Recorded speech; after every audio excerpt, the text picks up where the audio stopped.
বিএনপির ভারপ্রাপ্ত চেয়ারম্যান তারেক রহমান আজ সোমবার দুপুরে নয়াপল্টনে দলের কেন্দ্রীয় কার্যালয়ে যাবেন। সে কারণে বিএনপির কার্যালয় ও আশেপাশের এলাকায় নিরাপত্তা ব্যবস্থা জোরদার করা হয়েছে। আজ দুপুর 12টা 35 থেকে কার্যালয়ের মূল ফটক বন্ধ রাখা হয়। জানা গেছে, সীমিত পরিসরে বিএনপির সিনিয়র নেতারা কেন্দ্রীয় কার্যালয়ে প্রবেশ করেছেন। কার্যালয়ের সামনে র্যাবের একটি ডগ স্কোয়াড টিম অপেক্ষমান রয়েছে।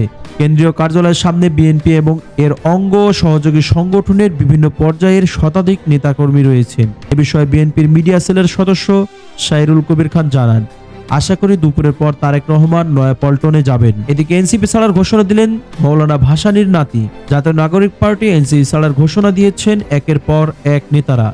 সেই তালিকায় যুক্ত হলেন দলটির কৃষক উইংয়ের প্রধান সমন্বয়কারী ও মজলুম জননেতা মৌলানা আব্দুল হামিদ খান ভাসানীর নাতি আজাদ খান ভাসানী।